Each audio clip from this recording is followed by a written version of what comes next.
یعنی اعلان کیا ہے قرآن کا؟ اسلام آ گیا، نبی پاک قرآن لے آئے، معجزات دکھا رہے ہیں. اب دو راستے ہیں، یا تو ان کی بات مان لو، حق کو قبول کرو، اسلام قبول کر لو، یا پھر ضدی اور ہٹ دھرمی کا مظاہرہ کرو گے تو پھر تم کفر اختیار کرنے والے ہو.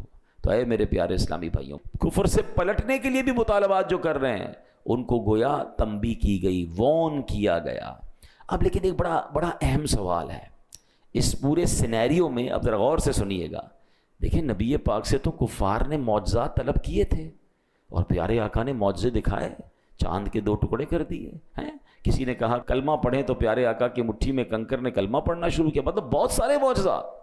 تو جب نبی پاک سے لوگوں نے معجزات طلب کیے، پیارے آقا نے معجزات دکھائے، تو یہاں اگر کوئی سوال کر رہا ہے کہ جناب کوہ صفا کو جو ہے وہ سونے کا بنا دے تو اس کو کفر کیوں قرار دیا گیا، اس کو منع کیوں کیا گیا؟ یہ 2 بڑی کمال کی باتیں ہیں. یہ سوال ذہن میں آ سکتا ہے. دیکھیں حضرت صدیق اکبر رضی اللہ تعالیٰ عنہ جب وہ ایمان لائے نا تو انہوں نے بھی نبی پاک سے معجزہ طلب کیا تھا. پیارے آقا نے ان کو غیب کی خبر دی، وہ کلمہ پڑھ کر مسلمان ہو گئے. حضرت عبداللہ ابن عباس فرماتے ہیں کہ ایک اعرابی آیا نبی پاک کے پاس اور آ کر کہتا ہے یا رسول اللہ صلی اللہ علیہ وسلم، اگر آپ اللہ کے نبی ہیں تو معجزہ دکھائیے، مجھے پتہ چلے کہ آپ اللہ کے نبی ہیں. تو نبی پاک نے فرمایا کہ اگر میں سامنے موجود درخت کی ٹہنی کو بلاؤں اور وہ آ جائے تو مجھے نبی مان لو گے؟ وہ کہتا ہے حضور مان لوں گا. اللہ اکبر. میرے آقا علیہ السلام، ترمذی شریف کی حدیث ہے، نبی پاک نے ٹہنی کو بلایا، درخت کو نہیں، اس کی ٹہنی کو بلایا. ٹہنی اپنی جگہ سے خود ہی کٹی، اچھلتی ہوئی نبی پاک کی بارگاہ میں حاضر ہو گئی. نبی پاک نے فرمایا اب واپس چلی جا. وہ واپس چلی گئی اور دوبارہ اسی طرح جا کر جڑ گئی اور وہ اعرابی کلمہ پڑھ کر مسلمان ہو گیا. تو ایسے تو بہت سارے واقعات ہیں کہ پیارے آقا سے معجزات طلب کیے گئے، نبی پاک نے معجزات دکھائے، لوگ ایمان لے آئے، سبحان اللہ. لیکن یہاں کفار اگر ایسے سوال کر رہے ہیں تو ان کو کیوں منع کیا گیا؟ تو یاد رکھیے کہ یہ بات، اس میں فرق کیا ہے، ڈفرنس کیا ہے. بتایا امام فخر الدین رازی فرماتے ہیں بہت سیکھنے کی بات ہے. یہ کفار جو معجزہ طلب کر رہے ہیں یہ بطور دلیل نہیں مانگ رہے، یہ بطور ضد اور ہٹ دھرمی کے مان رہے ہیں. یہ جو کوشچن ہے یہ ہٹ دھرمی والا ہے، یہ ضد والا، یہ ماننے کے لیے نہیں کہ حضور دکھا دے تو میں کلمہ پڑھ لوں گا. یہاں چیلنج کرنا ہے، یہاں ٹیسٹ معاذ اللہ کرنا ہے. بات جو یہ کہہ رہے ہیں یہ کفر نہیں تھی، ان کا لہجہ گستاخانہ تھا، ان کا سٹائل گستاخانہ تھا، یہ طریقے ہٹ درمی والے تھے جو کفر کا حکم لگایا گیا. تو پتہ چلا ان کی ڈیمانڈ پر کفر کا حکم نہیں ہے، ان کے سٹائل پر، ان کے لہجے پر، ان کا گستاخانہ جو رویہ ہے اس پر کفر کا حکم لگایا گیا. قرآن کیا کہتا ہے؟ وَمَن يَتَبَدَّلِ الْكُفْرَ بِالْإِيمَانِ فَقَدْ ضَلَّ سَوَاءَ السَّبِيلِ. اور جو ایمان کے بدلے کفر اختیار کرے وہ سیدھے راستے سے بھٹک گیا. گویا فرمایا کیا جا رہا ہے، جو تو ماننے کی نیت سے آئے گا تو میرے آقا چاند کو 2 ٹکڑے کر کے بھی دکھا دیں گے. اگر گستاخانہ لہجے اپناؤ گے تو رسول ذیشان علیہ الصلوۃ والسلام کے حضور ضد و ہٹ دھرمی کرو گے تو یہ لہجے قبول نہیں ہوں گے. یہ کفریہ انداز ہے، یہ کفر کا طریقہ ہے. سیدھی راہ سے بھٹکے ہوئے لوگ ایسا کرتے ہیں. تو پتہ چلا کہ بعض اوقات لفظ ٹھیک ہوں، سچے ہوں، مگر لہجہ گستاخانہ ہو جائے اس سے بھی گستاخی ہو جایا کرتی ہے. جب بات اللہ کی کرنی ہے نا، اللہ کے رسول کی کرنی ہے، انبیاء کی کرنی ہے، اہل بیت کی کرنی ہے، صحابہ کی کرنی ہے، اللہ کے پیاروں کی کرنی ہے، تو لہجہ بھی نرم رکھنا ہے، لہجہ بھی ادب والا رکھنا ہے. ہاں بعض اوقات بندہ کہتا ہے بات تو صحیح کر رہا ہے، صرف بات نہیں لہجہ کیسا تھا. کوئی اپنے والد کو کہے اے میری ماں کے شوہر ادھر آ، تو بات تو ٹھیک ہے، ماں کا شوہر ہی ہے والد. آپ کیا کہیں گے؟ اتنا بے ادب ہے. وہ کہے گا کہاں بے ادب ہوں بھائی، ماں کا شوہر ہی تو ہے. نہیں، والد صاحب کہیں گے، ابو جان کہیں گے. اچھا یہ باتیں والد کے لیے سمجھ آ رہی ہیں، سب کو سمجھ آ رہی ہیں. تو جو ساری کائنات کے آقا ہیں، اللہ کے حبیب ہیں، ان کی بارگاہ میں بات کا انداز کیا ہوگا؟ ان کی آل کے بارے میں کیا انداز ہوگا؟ ان کے صحابہ کے بارے میں غور کرنے والی بات. تو یہ قرآن ہمیں گویا ادب سکھا رہا ہے کہ میرے محبوب سے ایسے سوال نہ کرو. ایسے سوال کرنے والے، یہ انداز اختیار کرنے والے تو کفریہ انداز ہے. قرآن گویا سبحان اللہ ہمیں کیا خوبصورت ادب کی تعلیم دے رہا ہے. اب ذرا اس کو سمجھیے گا. اللہ کے بہت بڑے عظیم نبی ہیں حضرت موسیٰ علیہ السلام. حضرت موسیٰ کی بڑی شان ہے. قرآن میں سب سے زیادہ ذکر اگر کسی نبی کا ہے نا تو وہ حضرت موسیٰ علیہ السلام اولو العزم رسولوں میں سے آتے ہیں. آپ نے اللہ سے ایک بار بڑی پیارے انداز میں ریکویسٹ کی, اے رب مجھے اپنا جلوہ دکھا دے تاکہ تیرا دیدار کر لوں. تمنا کیا ہے؟ اللہ کو دیکھنا ہے. ارشاد کیا ہوا؟ لن ترانی, تو مجھے ہرگز نہ دیکھ سکے گا. مگر پھر بھی اپنی ایک تجلی دکھائی رب نے, کوہ طور پر اپنی تجلی نازل کی. ٹھیک ہے, ریکویسٹ ہوئی, کچھ نہ کچھ عطا کیا گیا. ایسا ہی ایک مطالبہ کیا تھا حضرت موسیٰ کی قوم نے, قرآن اس کا بھی ذکر کرتا ہے, یا موسیٰ لن نؤمن لک حتی نری اللہ جہرا, اے موسیٰ ہرگز تمہارا یقین نہ کریں گے جب تک اعلانیہ خدا کو نہ دیکھ لیں. مطالبہ تو یہ بھی یہی تھا, اللہ کو ہی دیکھنا تھا نا, حضرت موسیٰ نے بھی دیکھنا تھا. ادھر تجلی دکھائی جا رہی ہے, یہاں کیا ہوا؟ قرآن جواب دیتا ہے. انداز یہاں ڈیمانڈ کیا تھی؟ اے اللہ تیرا دیدار کرنا ہے, نہیں ہم دیکھیں گے تو ایمان لائیں گے ورنہ ایمان ہی نہیں لائیں گے. اسٹائل چینج ہے نا, انداز چینج ہے, چیلنجنگ ہے, گستاخانہ ہے. کیا ان کو بھی جلوہ دکھایا گیا کہ انہیں بھی تجلی دکھائی گئی؟ قرآن کہتا ہے ان کا کیا حال ہوا؟ فَأَخَذَتْكُمُ الصَّاعِقَةُ وَأَنْتُمْ تَنظُرُونَ, تو تمہارے دیکھتے ہی دیکھتے تمہیں کڑک نے پکڑ لیا, یعنی ان پر عذاب نازل کیا, ان پر ایسا عذاب نازل کیا کہ ان کو تباہ کر دیا گیا. مطالبہ دیدار کا تھا مگر عذاب آیا. بات سمجھ آ رہی ہے؟ انداز گستاخانہ تھا, انداز چیلنجنگ تھا, انداز کچھ اور تھا. بات بعض اوقات ٹھیک کرتے کرتے لوگ انداز گستاخانہ اختیار کر لیتے ہیں. یہ تبدیلی لانی ہے ہمیں. جب بھی اس طرح کی بات کرنی ہے اللہ رسول اور اللہ کے پیاروں کی ادب کے ساتھ. اور ادب یاد رکھیے گا یہ ادب والوں کی طرف سے ملتا ہے.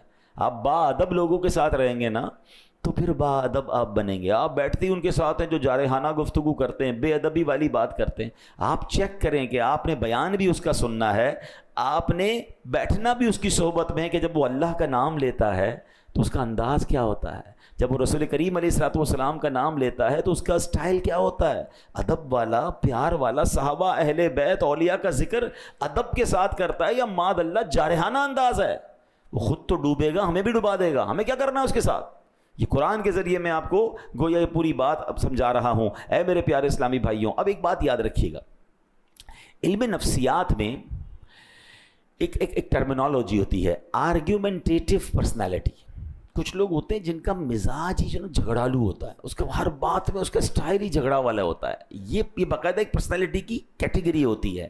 حق اور سچ بات پر ان کے لیے ان کے سامنے جتنے بھی دلائل قائم کر لینا یہ بس کیڑے ہی نکالتے رہیں گے, کسی صورت ماننا ہی نہیں ہے, بس شرطیں لگاتے رہیں گے. یار بات تو تم ٹھیک کر رہے ہو مگر یہ کر لو نا پھر مانوں گا, یہ کرو گے تو پھر مانوں گا, اچھا اس کو بدل لو پھر مانوں گا, جو آپ لے کر گئے وہ نہیں ماننا. وہ انداز ہی یہ ہوتا ہے. ایسے لوگوں کو کیا کہتے ہیں؟ آرگومنٹیٹیو پرسنالٹی, جھگڑالو مزاج بندہ. غیر مسلموں کی بھی یہی طبیعت تھی. اگر اللہ نہ کرے ہم میں سے کسی کی طبیعت ہے ماننے میں مشکل لگتا ہے, ایکسیپٹ کرنا مشکل لگتا ہے, بدلیں اپنی طبیعت کو. غیر مسلموں کا انداز کیا تھا؟ شرطیں لگاتے تھے. قرآن میں اس کا بھی ذکر ہے, ائتی بقرآن غیر ھذا, اس کے علاوہ کوئی اور قرآن لے آؤ. یعنی چلو بات ٹھیک ہے, مان لیتے ہیں آپ بات صحیح کر رہے ہیں, مگر ایسا کرو اس کے علاوہ کوئی اور قرآن لائیں, پھر آپ کی بات مانیں. خامخواہ یعنی کوئی ایسی بات کرنی ہے کہ پہلے میری مانو پھر تمہاری مانوں گا. حق نہیں ماننا, سچ نہیں ماننا, آلویز آرگیومنٹ. ایک جگہ کہا او بدل ہو, یہ اسے تبدیل کر دو. قرآن تم لائے ہو نا, اس کو تھوڑا چینج کر دو پھر مانیں گے. معاذ اللہ نبی پاک سے اس طرح کے آرگیومنٹ کیا کرتے تھے. اللہ اکبر, یہ کیسی بدبختی ہے. قرآن آ چکا ہے, دلائل قائم کر دیے, حق واضح ہو گیا, اب مان لو. خواہ بہانے لگانا یہ کہاں کی عقل مندی ہے؟ اے میرے پیارے اسلامی بھائیوں, الٹے پلٹے مطالبے کرتے رہتے. اللہ پاک نے فرمایا ام تريدون ان تسألوا رسولکم کما سئل موسیٰ من قبل, کیا تم یہ چاہتے ہو کہ تم اپنے رسول سے ویسے ہی سوال کرو جیسے پہلے موسیٰ سے کیے گئے؟ تو بار بار یہ اس آیت میں سمجھ کیا آ رہا ہے کہ جیسے نبی پاک فرما رہے مان لو, لبیک کہو, ایکسیپٹ کرو, فالو کرو. یہ میرے حبیب سے کوسچنز مت کرو جیسے حضرت موسیٰ سے کیے تھے. اور یہی اسلام لانے کے بعد میری اور آپ کی ذمہ داری ہے. ہم ایمان والے ہیں. اے میرے پیارے اسلامی بھائیوں, بڑی پیاری بات ہم امیر علیہ سنت سے سنتے ہیں, اسی منن والے ہیں, سوچن والے نہیں ہیں. ہاں آج کل کیا پرابلم ہو گئی ہے, آج کل بہت کچھ زیادہ ہی پڑھے لکھے ہو گئے نا, تو اب کہتے ہیں یار یہ قرآن کا حکم کیوں ہے, اللہ نے یہ حکم کیوں نازل کیا, حدیث میں یہ آرڈر کیوں آیا, اس کی لاجک بتائیں. آج لوگ قرآن کے اندر لاجک, اپنے نبی پاک علیہ الصلوۃ والسلام کی طرف سے اگر شریعت کے احکام ملے ہیں اس پر لاجک پوچھ رہے ہیں. ہمارا کام لاجک ڈھونڈنا نہیں ہے، ہمارا کام ماننا ہے. یہ کفار کا طریقہ تھا، یوں کر دو تو مانیں گے، یوں کر دو تو مانیں گے. مجھے کسی نے کہا جناب یار یہ قرآن کے جو احکام ہے اس کی لاجک، میں نے کہا پہلے ایک بات بتائیں، ہم ایمان لائے ہیں، اللہ کو دیکھا ہے ہم میں سے کوئی جس کی اللہ سے ملاقات ہوئی ہے؟ جب بے دیکھے رب کو مان لیا، ہم نے تو جبریل سے ملاقات نہیں کی. ہمارا ایمان یہ ہے کہ جبریل امین قرآن لے کر آئے، ہم نے قرآن ان کو لاتے ہوئے نہیں دیکھا، ہم نے نبی پاک سے بھی ملاقات نہیں کی ہے. ہم مانتے ہیں اللہ ایک ہے، قرآن اللہ کی کتاب ہے، جبریل امین وہ قرآن لائے، اور کس پر نازل ہوا؟ ہمارے آقا پر نازل ہوا، وہ اللہ کے آخری نبی ہیں. ہم نے جنت نہیں دیکھی، ہم جنت پر ایمان لائے. ہم نے دوزخ نہیں دیکھی، ہم جہنم کو مانتے ہیں. ہم نے قیامت دیکھی نہیں، ہمارا ایمان ہے قیامت پر، مرنے کے بعد اٹھایا جائے گا، یہ ہمارا ایمان ہے. ہمیں حساب دینا پڑے گا، یہ ہمارا ایمان ہے. یہ ساری باتیں غیب کی ہیں. جب اتنی بڑی بڑی غیب کی باتیں مان لی تو اب چند احکام پر لاجک کیوں ڈھونڈنے نکلے ہو؟ یہ شیطان کا وار ہے، انسان کو اس بحث میں الجھاتا ہے کہ وہ پریشان ہو جائے کہ یار اللہ نے یہ کیوں فرمایا تھا. کیونکہ جب کسی کا آرڈر نہیں مانے گا تو پھر آگے جا کے اس پرسنالٹی کو بھی نہیں مانے گا. یہ ابتدا ہوتی ہے کہ آپ کو پہلے شریعت کے کچھ احکام میں کنفیوز کرتا ہے شیطان کہ یار یہ عورت کو ایک حصہ کیوں ہے ورثے میں، مرد کو 2 کیوں ملتے ہیں، یہ طلاق کا حق مرد کے پاس کیوں ہے. اب یہ وہ سوالات کریٹ کیے جا رہے ہیں کہ اس کی لاجک کیا ہے. شریعت نے کیوں کہ معاذ اللہ مسلمان کہلانے والے بعض اوقات اسلام کے کچھ احکام کو کہتے ہیں ظلم ہو رہا ہے، یہ مجھے سمجھ نہیں آ رہا. میری اور آپ کی سمجھ کیا ہے؟ پھر اللہ کو کیسے مان لیا؟ اللہ سمجھ آ گیا تمہیں؟ غور کریں، ہم غیب پر ایمان لائے ہیں، ہمیں سمجھ آئے نہ آئے، ہمارا یقین ہے کہ اللہ ایک ہے، وہ وحدہ لا شریک ہے، اس کی کوئی اولاد نہیں ہے، اس کا کوئی شریک نہیں ہے، کسی سے پیدا نہیں ہوا ہے. یہ ایمان کی پختگی ہے نا. جب اتنا کچھ مان لیا تو اب شریعت کے احکام میں یہ کوشچن کرنا، کنڈیشنز لگانا، یہ کفار کا طریقہ، اور پھر اس میں لہجہ بھی گستاخانہ، وہ اور بات جو ہے وہ خطرناک ہو جاتی ہے. اے میرے پیارے اسلام بھائی، اب میں کچھ واقعات آپ کو بتاتا ہوں. دیکھیں، ہم سے زیادہ عقل مند صحابہ کرام تھے، ہم سے زیادہ الحمدللہ ویژنری وہ تھے، کیونکہ صحبت کس کی ملی تھی؟ سرکار دو عالم علیہ السلام کی. مگر look at the way of اوبیڈینسی، ان کا فرما برداری والا انداز کیسا تھا. یاد رکھیے، شراب پہلے حرام نہیں تھی. اسلام کے ابتدائی سالوں میں شراب حلال تھی اور لوگ بڑے شوق سے شراب پیا کرتے تھے. مگر اب اللہ پاک نے شراب کو حرام قرار دیا. اب کیا قرآن میں نازل ہوا؟ یا ایھا الذین آمنوا انما الخمر والمیسر والانصاب والازلام رجس من عمل الشیطان فاجتنبوہ لعلکم تفلحون. قرآن کیا کہتا ہے؟ یہ اب آج کے دور کے لوگ بھی ذرا غور سے یہ آیت قرآن کی سمجھ لیں. ایمان والوں کو ڈائریکٹ اللہ نے فرمایا ہے. یہ ان آیتوں میں سے آیت ہے جس میں ڈائریکٹلی اللہ نے ہم سے بات کی ہے. ڈائریکٹلی مجھ سے اور آپ سے کیا فرمایا ہے؟ ایمان والو، شراب اور جوا اور بت اور قسمت معلوم کرنے کے تیر ناپاک شیطانی کام ہی ہیں، تو ان سے بچتے رہو تاکہ تم فلاح پاؤ. یاد رہے، یہ آیت نازل ہونے سے پہلے شراب حلال تھی، حرام نہیں تھی. اب کیا ہوا؟ ایک گھر میں کچھ صحابہ بیٹھے تھے اور شراب چل رہی تھی کیونکہ حلال تھی. اب قرآن کی آیت ان تک نہیں پہنچی. گلی میں اعلان ہوا، جیسے ہی حکم آتا تھا نا تو صحابہ اعلان کرتے تھے، اے لوگوں یہ آرڈر آ گیا ہے، یہ حکم آ گیا اللہ کی طرف سے. اعلان ہوا بے شک شراب حرام کر دی گئی ہے. بس یہ اعلان سنا انہوں نے، ہاتھوں میں شراب کے برتن ہیں. اسی وقت وہ ساری کی ساری شراب جو ہے، اب اگلا گھونٹ نہیں پیا. شراب حرام حالانکہ فیوریٹ ڈرنک ہے، اس کو جناب گلیوں میں بہا دیا، برتن توڑ دیے شراب کے. اللہ اکبر. ہم جیسا آدمی آج کے دور میں ہوتا، یا چیک تو کرو خبر ٹھیک ہے کہ نہیں، یہ کیوں نازل ہوا ہے، اس کے پیچھے لاجک کیا ہے، کل تک تو حلال تھی آج کیسے حرام ہو گئی. ابھی تو لوگ بحثیں کر رہے ہیں نا. نہیں، منن والے، سوچن والے نہیں. صحابہ کرام نے برتن بھی توڑ دیے، مکے کی گلیوں میں شراب بہا دی، اس کے بعد ہاتھ بھی نہیں لگایا. یہ وہ فرما برداری تھی کہ نبی پاک کے پاس جائیں گے، اس کی لاجک پوچھیں گے، اس کا سوال پوچھیں گے، اللہ نے کیوں حرام قرار دیا. نہیں، جب پتہ چل گیا رب نے منع فرما دیا ہے، رائٹ اوے ڈیسیشن لیا. اچھا مجھے بتاؤ، یہ منع تو ہمارے لیے بھی ہے نا. مگر آج حالانکہ ان کے لیے پہلے حلال تھا پھر حرام ہوا، ان کے لیے مشکل تھا یہ کام کرنا. ہم تو جب سے پیدا ہوئے پتہ ہے، جب سے ہوش سنبھالا شراب حرام ہے، ہم کیوں پڑ گئے شراب میں؟ کہ آج ہم نہیں سنتے کہ مسلمان نوجوان بچے بچیاں اور کئی لوگ ہیں جو شراب پیتے ہیں. مرنا نہیں ہے، اللہ کو جواب نہیں دینا. کیا یہ حکم صرف صحابہ کے لیے تھا؟ جوئے میں کس طرح ہماری قوم غرق ہو گئی ہے. اب تو موبائل اپلیکیشن پر سنا ہے باپ بیٹا ساتھ بیٹھے ہوں, باپ کو پتہ ہی نہیں چلتا بیٹا جوا کھیل رہا ہے, موبائل میں لگا ہوا, ہم سمجھ رہے ہیں میسج کر رہا ہے, وہ تو کسی اپلیکیشن پہ پیسے لگا بیٹھا. اس قدر جوا عام ہو گیا. حالانکہ قرآن کہتا ہے, کیا فرمایا کہ یہ شیطانی کام ہے, برباد کر دیں گے ہمیں. تو صحابہ کرام نے لاجک نہیں پوچھی, رائٹ اوے ڈیسیشن لیا. اور یہ ایک بار نہیں ہوا, کتنا مشہور واقعہ ہے تحویل قبلہ کا. اللہ آپ کو اور مجھے بار بار مدینے کی حاضری عطا فرمائے. مسجد قبلتین جائیں گے نا, آپ جو گئے ان کو پتہ ہے وائے مسجد قبلتین, کہ وہاں پر قبلے کی تبدیلی ہوئی تھی, 2 قبلوں والی مسجد. ٹھیک ہے, اب ماجرا کیا تھا کہ میرے آقا علیہ الصلوۃ والسلام جب مکے سے مدینے پہنچے تھے تو مدینے کے لوگ جو ہے وہ اس وقت مسلمان بیت المقدس کی طرف رک کر کے نماز پڑھتے تھے. تو مدینے کے جو کفار تھے وہ ٹونٹ کرتے تھے, تانا دیتے تھے نبی پاک کو کہ آپ دین تو اپنا لائیں, قبلہ تو ہمارا یوز کر رہے ہیں. تو اب نبی پاک کا دل چاہتا تھا کہ مسلمانوں کا قبلہ جو ہے وہ کعبہ ہو جائے. اب پیارے آقا بار بار آسمان کی طرف نظر اٹھا رہے ہیں کہ کاش اچھا اللہ کا حکم آ جائے. نبی پاک اللہ کے حکم کے کیسی فرما برداری کر رہے ہیں, دل چاہ رہا ہے کہ کعبے کی طرف سجدہ کریں, مگر رب کا حکم آئے گا پھر. یہ بھی تربیت ہے میری اور آپ کی کہ امت کے رہنما ہیں, دل چاہ رہا ہے اس پر عمل نہیں ہو رہا, رب فرمائے گا تو عمل کرنا ہے. آج ہمارا دل چاہتا ہے ہم کر ڈالتے ہیں, چلو یار کر لو کوئی بات نہیں. اللہ کے حبیب کا یہ عمل بھی بتا رہا ہے کہ جی چاہ رہا ہے, لوگ ستا رہے ہیں, مگر جب تک رب کا حکم ہے تو بیت المقدس کی طرف نماز پڑھنی ہے. مگر اللہ کی شان دیکھو, اللہ کا اپنے حبیب سے پیار دیکھو کہ پیارے حبیب کی جو رضا ہے وہ اللہ کو کتنی محبوب ہے. 4 رکعت والی نماز ہے, 2 رکعت مسلمانوں نے بیت المقدس کی طرف پڑھ لی ہے. پیارے آقا امامت کر رہے ہیں, صحابہ صفے بنائے کھڑے ہیں, اور سبحان اللہ دوران نماز وہی نازل ہوتی ہے. اور ذرا اس قرآن کی آیت کا لطف تو لیجئے, اس آیت کا مطلب تو سمجھیے. اللہ فرما رہا ہے قد نرا تقلب وجہک فی السماء, ہم تمہارے چہرے کا آسمان کی طرف بار بار اٹھنا دیکھ رہے ہیں.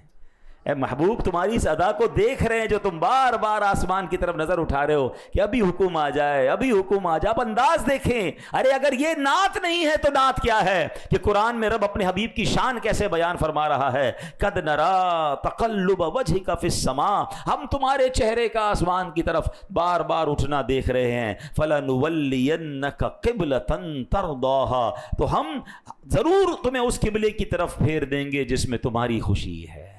یہاں علماء نے ایک اور بحث کی ہے, فَلَنُوَلِّيَنَّكَ قِبْلَةً تَرْضَاهَا, اللہ نے یہ نہیں فرمایا کہ اے محبوب پھیر دو قبلے کی طرف جہاں میری رضا ہے, اے محبوب ہم ادھر پھیریں گے جس میں تمہاری رضا ہے. جبھی تو اعلیٰ حضرت لکھتے ہیں کہ خدا کی رضا چاہتے ہیں 2 عالم, خدا چاہتا ہے رضائے محمد صلی اللہ علیہ وسلم. آج ساری دنیا جو قبلے کی طرف رک کر کے نماز پڑھتی ہے نا, منہ میرا کعبے کی طرف, یاد کرنا یہ منہ کعبے کی طرف ہوا اس لیے ہے کہ اس میں نبی پاک کی رضا تھی. آپ چاہتے تھے یہ کعبہ بن جائے, اللہ نے حبیب پاک کی رضا کے لیے مسلمانوں کا قبلہ جو ہے وہ کعبہ بنا دیا.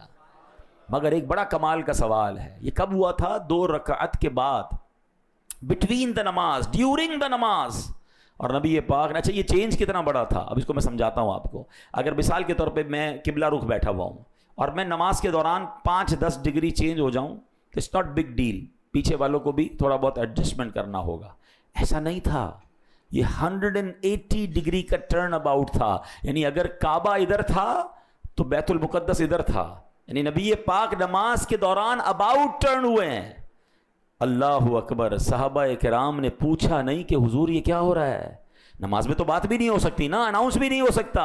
سب کو پتا تھا محبوب نے رخ بدلا ہے تو ہم نے بھی رخ بدلنا ہے, ہم نے اطاعت کرنی ہے, ہم نے سوال نہیں کرنا, ہم نے کوشچن نہیں کرنا.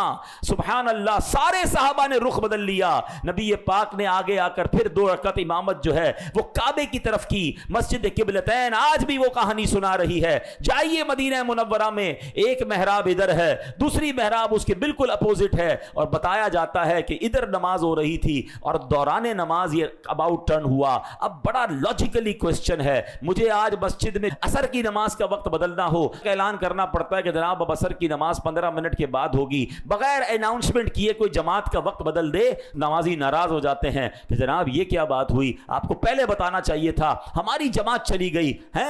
ایک جماعت کا وقت بدلنے کے لیے آپ کو اعلان کرنا پڑتا ہے. سوال لاجیکلی یہ ہے, قبلے کا رخ بدلنا تھا. ارے بھائی ظہر سے پہلے اعلان ہو جاتا، ظہر کے بعد اعلان ہو جاتا، عصر کی نماز میں قبلہ چینج ہوتا. یہ دوران نماز قبلہ کیوں چینج ہوا؟ کوئی اعلان نہیں، کوئی اناؤنسمنٹ نہیں، صرف نبی پاک کو معلوم ہے کہ قبلہ بدلا ہے. صحابہ پر تو وہی نہیں آئی تھی، اللہ کے حبیب نے رخ بدلا ہے. یہ رہتی دنیا کو میسج دینا تھا کہ میرے نبی کے صحابہ فرما برداری کیسے کرتے ہیں، فالو کیسے کرتے ہیں، سرکار کی بات کو کیسے مانتے ہیں، اسلام کے حکم پر چوں چرا نہیں، لاجک تلاش نہیں کرتے، وہ لبیک کہہ کر اس پر عمل کرتے ہیں، وہ ایکسپٹ کرتے ہیں. اب سوال ہم سب سے ہے وہی قرآن کی بات جو ہم نے شروع میں سیکھی تھی کہ جب شریعت کا حکم آ جائے، اللہ رسول کی بات آ جائے تو وہاں لاجکس، وہاں کوسچن، وہاں آرگیومنٹ نہیں ہوتے، وہاں بات کو ماننا ہوتا ہے، ایکسپٹ کرنا ہوتا ہے. سبحان اللہ. صحابہ کی وہ فرما برداری ہمیں بتا رہی ہے. ارے وہ قبلہ چینج ہونے پر سوال نہیں کر رہے، اور آج کا مسلمان اسلامی احکام پر کوسچن اور آرگیومنٹ کر رہا ہے. یہ سیکھیے صحابہ کرام سے، فرما برداری کس کو کہتے ہیں. اور یہ ایک دو بار نہیں، میں نے 2 واقعات سنا دیے نا. آؤ اب ایک تیسرا واقعہ سنیے گا. صلح حدیبیہ 6 ہجری میں صلح حدیبیہ ہوتا ہے. اب یہ صلح حدیبیہ بھی بڑا یونیک معاملہ تھا. یہ تو صحابہ کرام کا ایک ایسا امتحان تھا. یہ 6 ہجری میں ہوا تھا. مکے سے مدینے صحابہ جا چکے تھے، اور ان میں اکثر وہ تھے جو مکے میں رہنے والے تھے. خود نبی پاک کی 53 ایئرز کی لائف جو ہے وہ مکے میں گزری ہے. آپ سوچو ہم ایک بار کعبہ دیکھ لیں، ہر سال جانے کو جی چاہتا ہے، سال میں کئی بار جانے کو جی چاہتا ہے. ایسا لگتا ہے مکے مدینے میں دل وہیں چھوڑ آئے ہیں. وہ شاعر لکھتے ہیں نا، ہم مدینے سے اللہ کیوں آ گئے، قلب حیران کی تسکین وہیں رہ گئی، دل وہیں رہ گیا، جاں وہیں رہ گئی، خم اسی در پہ اپنی جبیں رہ گئی. وہ خود آ جاتا ہے مگر دل مکے مدینے میں چھوڑ آتا ہے، جس کا دل زندہ ہوتا ہے. کچھ لوگ بدقسمتی سے ایسے ہوتے ہیں کہ مکے مدینے جا کر وہاں سے بھاگنے کی باتیں کر رہے ہوتے ہیں، آ کر کہتے ہیں اب نہیں جاؤں گا بھائی، بہت رش ہوتا ہے. معاذ اللہ، ان کو وہاں جانے میں تکلیف محسوس ہو رہی ہوتی ہے. ان بد نصیبوں کو اپنے دل کا علاج کروانا چاہیے، ورنہ خدا کی قسم مکہ مدینہ تو وہ جگہ ہے کہ بندہ جتنی بار جائے جی بھرتا نہیں، بلکہ وہیں رہنے کو، وہیں مرنے کو جی چاہتا ہے. اس سے اچھی جگہ کون سی ہے؟ لیکن اب جنہوں نے زندگی مکے میں گزاری ان کو مکے سے نکال دیا گیا.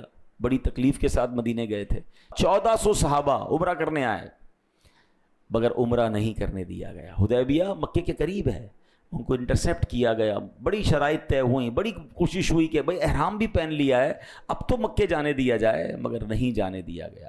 نبی پاک نے بھی احرام اتارا، صحابہ نے بھی احرام اتارا، جو بھی قربانی وغیرہ کرنی تھی یہ واپس گئے. بڑا عجیب واقعہ ہے، مگر یہ اللہ کی شان ہے کہ اس کے بعد مسلمانوں کو کیسے فتح نصیب ہوئی. مگر اس میں ایک اور واقعہ بھی ہوا تھا جو شاید بہت سارے لوگوں کو نہیں پتا. صحابہ میں سے بہت بڑی تعداد صحابہ کی وہ تھی جن کو شکار کی عادت تھی. وہ روز شکار کرتے تھے، ظاہر شکار کر کے کھانا کھاتے تھے، اپنے روزمرہ کے معاملات دیکھتے تھے. احرام کی حالت